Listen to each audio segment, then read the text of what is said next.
Prince Ermias is the oops, no, not there. All right, so Sharika, I got a dial tone. Could you try that again? Prince Ermias is the president of the Crown Council of Ethiopia. I know that many of you are hearing about the Crown Council of Ethiopia for the first time since Prince Ermias was invited to come in. It's been a while since I've had discussions here on this program about the Crown Council, but it's something that we had many conversations about in the early to mid 1990s, and I even traveled. I remember traveling to Washington, D.C. in 1990-something to interview then Asfa Wassan. Right, and I remember having, in the early 90s, many interviews with members of the Crown Council, including Asfa Wassan himself. You also will recognize Prince Ermias, Sahle Selassie, because he's been in this space more than once over the years. And you recall that we traveled to Washington, D.C. Just, 2-3 years ago, just before COVID, to the Ethiopian embassy in Washington, D.C. for the celebrations of His Imperial Majesty the Emperor Haile Selassie, and interviewed then Prince Ermias Sahle Selassie. He's on the phone lines right now. President of the Crown Council of Ethiopia, Prince Ermias Sahle Selassie. Prince Ermias, good morning. Thank you so much for joining. Good morning, Jamaica. All right, good to have you in the space. Last time we talked, I was in the embassy in Washington, D.C. Don't know if you remember that, but we did an interview with you right there. I do remember. I was sitting around in the corner. Yes, in that little corner. Yes, of course I remember. Yes, with our little yellow box, but we did pretty well. Yes. Well, welcome to the space. Welcome to Jamaica once again. You're no stranger to Jamaica. You've been here many times, haven't you?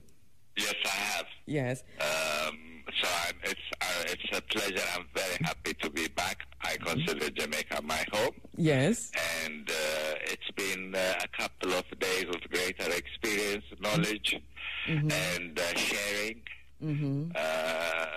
days, the last few days. And I'm looking forward to the few days I have left here. Yes. How long will you be here? How long will you be on the island? You said another few days? No, I have official engagements up to Friday, I believe. Okay, brilliant. And then I travel, I have a little downtime, and I travel over the weekend. Okay. And I know you go to church today. Once we're finished talking here, you'll be at the Ethiopian Orthodox Church on my street. Very much. I'm looking forward to that. All right. Very much. Well, okay. And I have a special relationship with that church because I was very close to Abu Ishaq, who I know dedicated his life to making sure that church exists. So I like to also pay tribute to him because I know how dedicated he was in his work to fulfill His Majesty's wishes. Prince Ermias, we have had many discussions over the years, but we have new listeners who come and younger listeners who have come to the space, and many who I know this morning are only hearing about the Crown Council now that you have come on to the island. So I want to talk to you for a few minutes about that before we talk about anything else. The Crown Council. What is the Crown Council?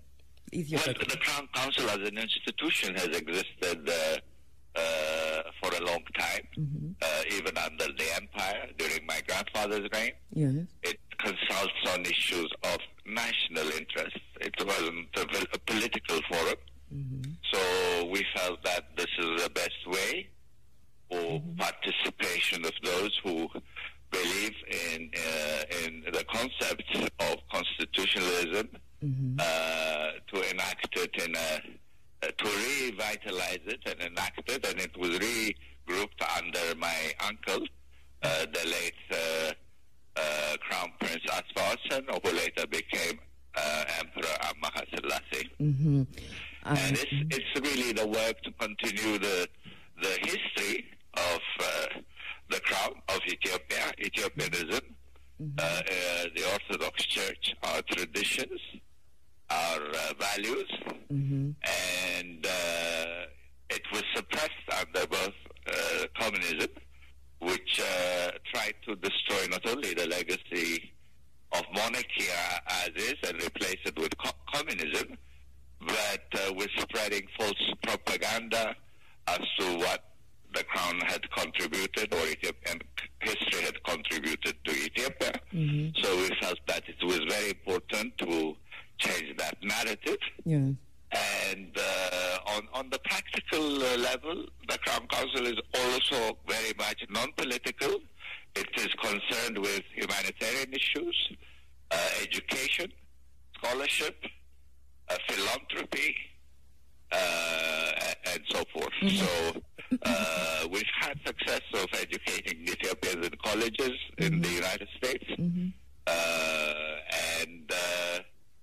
we hope to pursue also other humanitarian activities alongside education and other works inside Ethiopia itself. Is it a delicate balance for the council to be non-political? Is it a delicate balance, or is it is a delicate balance, but I think it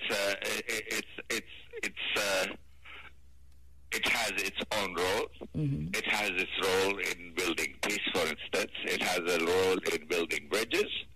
And I think now more that people see its platform, they're also understanding the complexity and the delicacy, as you mentioned, and it's through value too.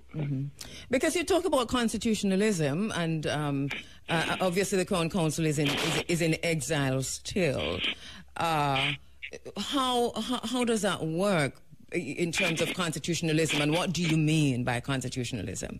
Well, Ethiopia is now a democracy.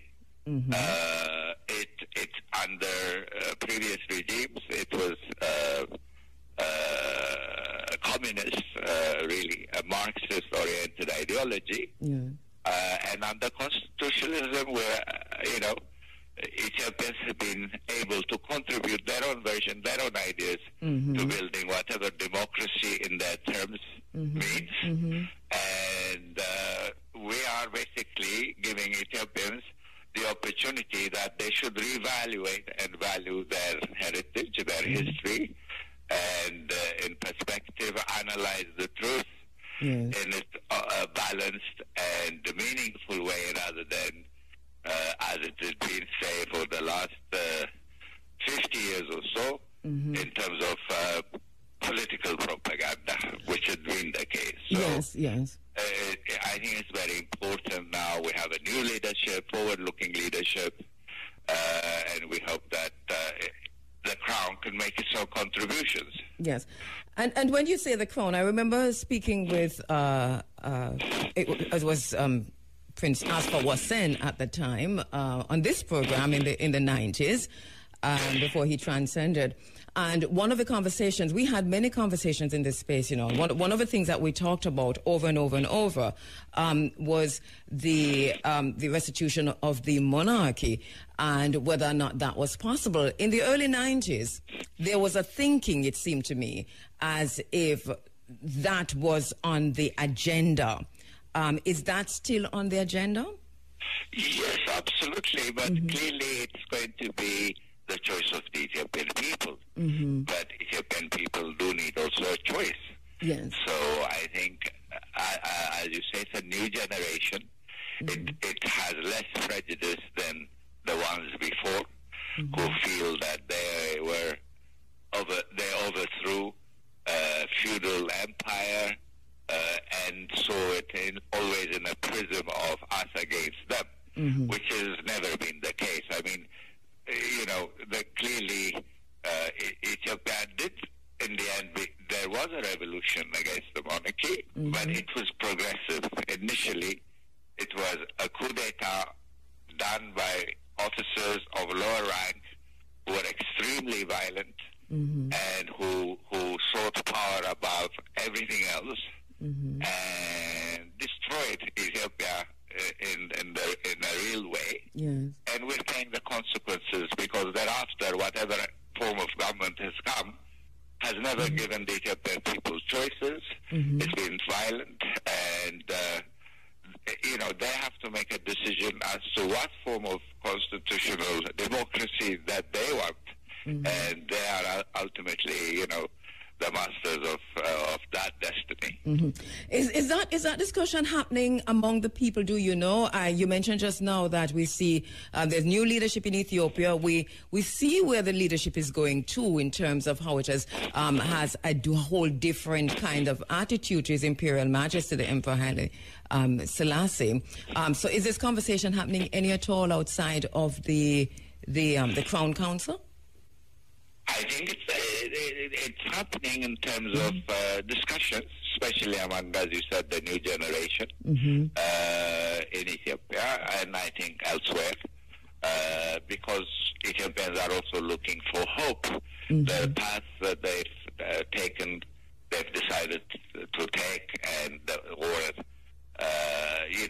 however goodwill there was for the betterment of Ethiopia, had turned for the monopoly of power of a few despots, basically, who put their own interest above the Ethiopian people. And if they want, to regain control of their own destiny, they have to make studied and reasoned decisions.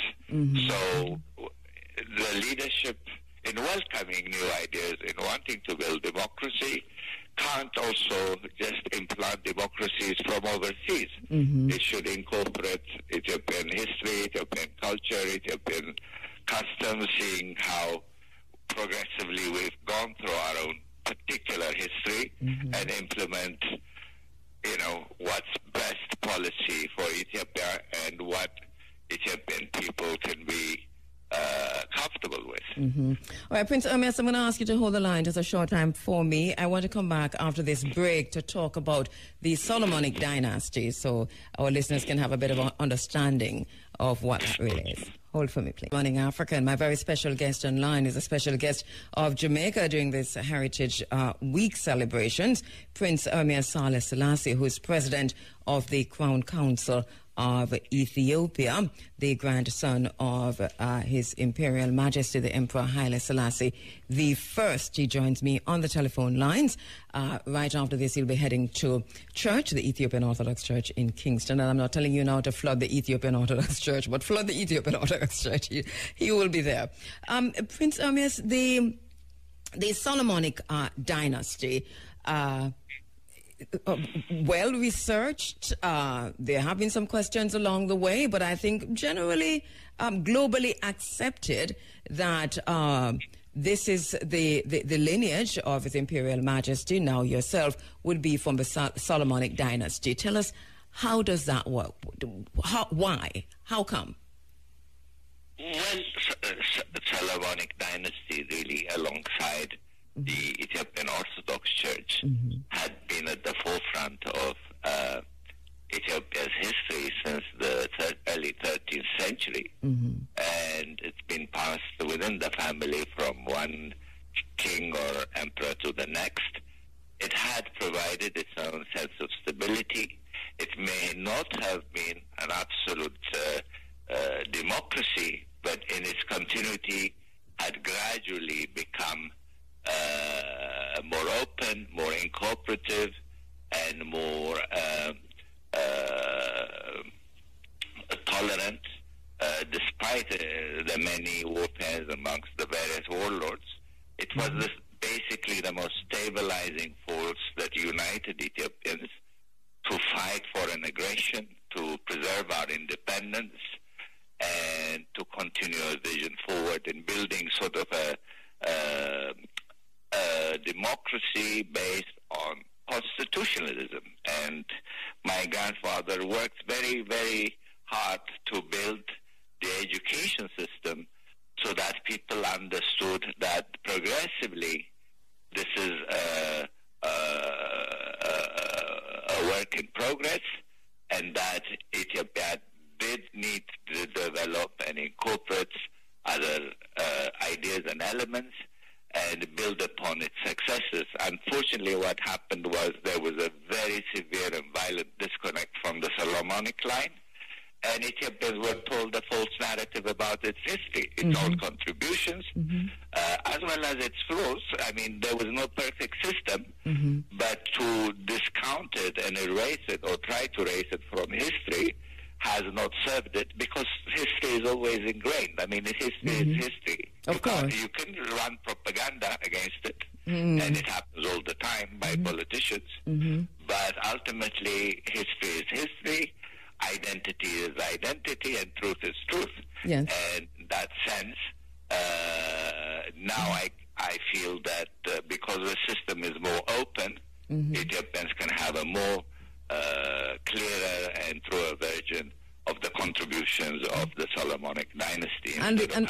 Yes, and of course the Crown Council would have been critical in keeping, preserving this history, even with yourself as in the lineage. But has there been, as far as you know, and you know the history much better than most, if not all of us, is this an unbroken lineage from King Solomon to the Emperor Haile Selassie, then to yourself? Well, there have been two dynasties. There was the Zagwe dynasty that initially came, and then it transformed under the Solomonic dynasty in 1220-something under Emperor Kunamlak, which really is the lineage that directly went through the period until my grandfather in 1974.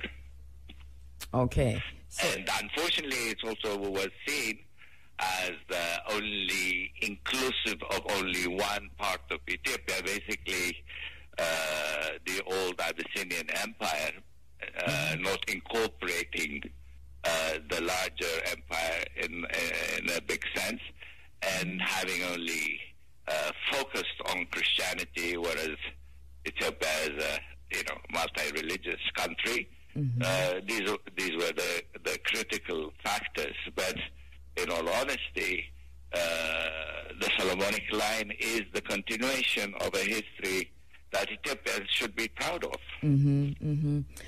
And finally, of course, I can't let you go. I know you have to go to church at 7:30, but there's no way I could let you go without talking about the relationship between yourself and the Rastafari community in Jamaica. Are you Rastafarian yourself?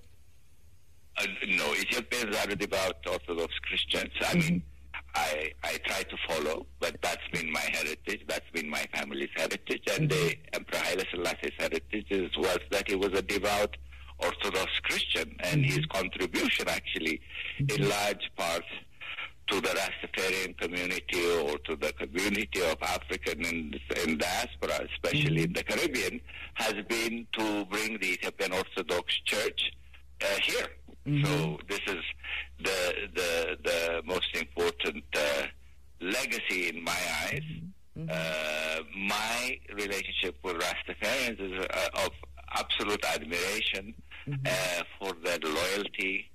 They were a community of people who upheld the values of Ethiopianism, the values of Judeo-Christian culture, and even during the worst of times, never abandoned in the belief of in the Solomonic dynasty or in their belief of Emperor Haile Selassie. So, the real truth is that we have to separate myth from reality and build upon educating people that there are real values, true values within Rastafarianism, and that knowledge is the most important factor. I totally agree. And when you say myth from reality, what do you mean? Well, I believe that, His Majesty himself, as a devout Christian, of course, did not believe himself to be a god. He was an ordinary human being who knew his limitations, like every other human being, that he tried his best to uphold the values of the Judeo-Christian culture from which he came from, and expanded on it by building tolerance and expanding the church's vision to incorporate Africans in the diaspora who had been denied to practice their own version of their religion. And I see, this as its biggest contribution, because naturally our people were never given the opportunity to worship or to have the identity of choice, but an identity that had been imposed on them. Mm-hmm. And so that in the diaspora. And so that the Crown Council itself, obviously with you as head, will work closely, and has been working closely, it appears to me, with Rastafari regarding, or in spite of the fact that you say there's the need to separate myths from reality. Yes, of course. I mean, in large part, really, also through popular culture, and especially the works and songs of the various artists, of whom I believe Bob Marley probably is at the forefront, but there are many talented artists who have incorporated also Ethiopia's history to a very larger public internationally by educating them of black pride, of contribution, and by drawing a new generation constantly through their arts, through their music, into the knowledge of His Majesty and the knowledge of Ethiopia, the larger discussions on identity, and also to remind the world of the tribulation that Africans in the diaspora had suffered is something that you can't just sweep under the rug, but seek justice in its rightful way, in a very clearly defined way. And there are people who have talked they were one of the earliest proponents of repatriation and reparations that I think in time will take more interest amongst people and amongst the international community. And just to say, and I know Rastafari might be a bit disappointed with the statement you made just now regarding His Imperial Majesty not regarding himself as being a god. How do you respond to this? Because this is going to be very disappointing, I'm sure, for Rastafari this morning. That particular statement. I mean, this has been a discussion, and clearly, as I said, if we're going to stand for truth, and if we're going to educate people, both Rastafarian and whether they're proponents or their supporters, they have to be able to stand on firm grounds of truth, on firm grounds of identity. It is a very clear fact that His Majesty never considered himself a deity, impossible, because he himself was raised and trained in his upbringing to speak about orthodoxy. And he was seen not only as a father of Africa, but as a father of orthodoxy worldwide, simply because of his work to bring tolerance among the various orthodoxy, and to build also Christianity divisions, and really teach the values of morality based on that Judeo-Christian culture, which the Rastafarians team is really basically that. But it has its own version, and its own version because it developed in its own pathway, in its own reasoning. And, Ethiopian Orthodoxy also is a very tolerant religion. I mean, Ethiopian Empire, the Solomonic dynasty, or Ethiopian kings were the ones who gave asylum to Muhammad's followers when they were being persecuted in their own nations in Mecca. And so this is the true history of that region, but it has to be reflected in its true sense rather than sorry to interrupt, but you'll concede though that most deities have not over time, did not identify themselves as deities, but somewhere along the line, whether in life or in death, they afterwards became so. You would concede that? Definitely, I've seen it, and I've seen also changes. I've seen the very fact that Rastafarianism is not simply based on religion also, but that it is a way of life, and it has contributed a lot to fighting oppression, to trying to build black pride, trying to incorporate other elements of morality, and it's a peaceful religion, and it's not one that, I mean, it's a fascinating thing that is really, it is really become a phenomenon in the sense that it's a new religion that's taken a worldwide dimension. But if you see Rastafarianism, even in my own lifetime, progressively, including, the most famous Rastafarian, Bob Marley, he converted to become an Ethiopian Orthodox, albeit it was doing his best. Well, albeit whether or not he had he could have done that, or would have done that had he not been in the situation that he was. This is going to what you've done here is open again a space for us to have this conversation. I think it's an ongoing discussion. I think Rastafari, as you've said, it's the authentic response and the only authentic response in recent times, in this century, to oppression and enslavement and injustices and so on. This is what it is for us on the ground here, centered around, of course, His Imperial Majesty, who stood for peace and justice and unity and so on. So it's an ongoing discussion. I'm sure it's going to be one fiery one this morning after you've hung up from us, and you might get questions at church on this. But I want to thank you. Let me give you a final word on that, because I interrupted you just now. But let me give you a final word on that before we go. Sure.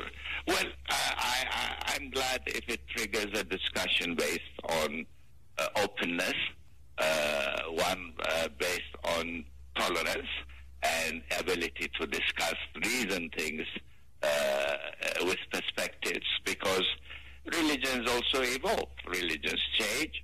Religions incorporate various different perspectives as they progress. And I think that the same destiny is for Rastafarianism. If you were to ask, what is Rasta? Unfortunately, people immediately associate it with smoking weed. They haven't educated themselves, as you said, what Rastafarianism really truly stands for in terms of its core values of fighting injustice or African pride, etc. So even that wrong perspective has to be changed, and the larger world, instead of judging, has to begin to understand why Rastafarianism, what Rastafarianism is, and what its perspective about its way of life is also, because it's not simply a religion that is counterculture. It's actually a very tolerant religion, and surprisingly, through its popular culture, it's the one that spread the message of its Judeo-Christian heritage, and also especially the teachings of His Majesty to a whole new generation that wouldn't have known otherwise. I mean, I have found people who learned through music, especially the youth in Africa. They learned about His Majesty or the history of Ethiopia through reggae, through Rastafarian culture. Exactly, yeah.